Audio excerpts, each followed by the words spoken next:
Firstly, I'm amazed that they think LGBTQ plus people have that kind of power. It certainly doesn't feel like it.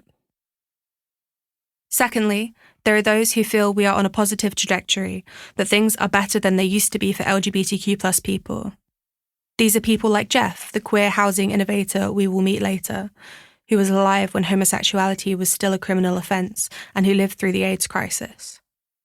This generation remembers a time when there were not only no legal protections, but active persecution by the state and a public hatred of LGBTQ plus people.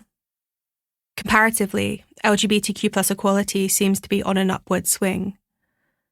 I can't help thinking that, because of what they went through, they've come to accept a more marginalised experience.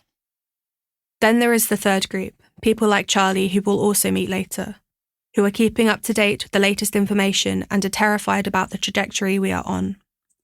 They are scared for their safety. They are working out how they could get out of the UK if they ever needed to. They are stockpiling medications. Sometimes they are accused of exaggerating the situation, the risks to their safety, security and dignity. But it is not hyperbolic to say that the UK is not a safe place for LGBTQ plus people, and particularly for those who are trans, non-binary or gender non-conforming.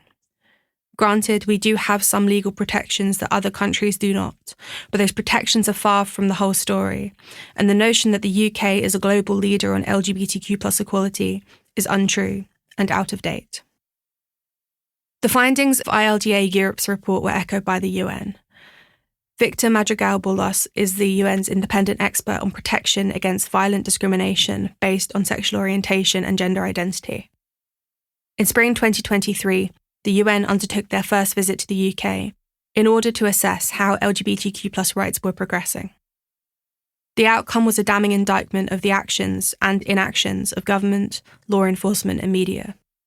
Not only was Madrigal-Borlos alarmed at the immense surge in hate crimes, threats, harassment and anti-LGBTQ+ incidents, he noted that these could be attributed by a wide range of stakeholders to the toxic nature of the public debate surrounding sexual orientation and gender identity.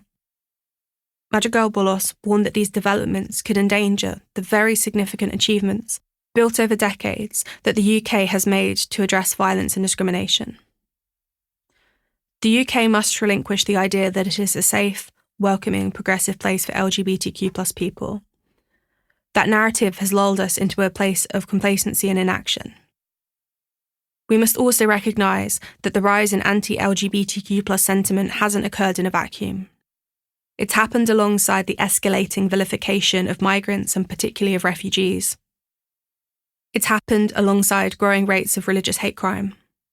And it's happened at a time when the MPCC reported that they expected nearly all forms of violence against women and girls to continue to rise.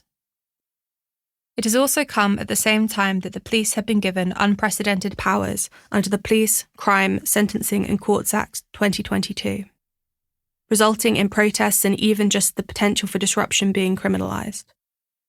Peaceful protesters have found themselves detained and arrested simply for exercising their democratic rights to protest and, even in one instance, for unknowingly being stood next to protesters at the coronation of King Charles. Around the world, we are witnessing the active erasure of people and communities that have always existed. In the UK, we are seeing organisations that support LGBTQ+ people having their existence threatened. Human rights have been turned into topics of debate for the media in an epidemic of violent hate crime. In the US, even prior to the re-election of Donald Trump in 2024, families were fleeing to states that are marginally safer for fear of losing their children, to suicide, to a lack of healthcare, or because authorities are being empowered to remove children from trans-supportive parents. The re-election of convicted felon Donald Trump as President of the United States in 2024 struck terror into the hearts of LGBTQ+ people once again. Not just because Trump has threatened to remove employment protections for LGBTQ+ people, ban trans healthcare and ban trans people from sports, but because a large part of Trump's campaign platform was centred on attacking trans and queer people, yet millions of people voted him into power. In Italy, the induction of a far-right leader has created a hostile environment in which immigrants are presented as the threat from the outside and LGBTQ+ people are the threat from within. In Uganda, there is a move to strengthen anti-LGBTQ+ laws in such a way that to even identify as an LGBTQ+ person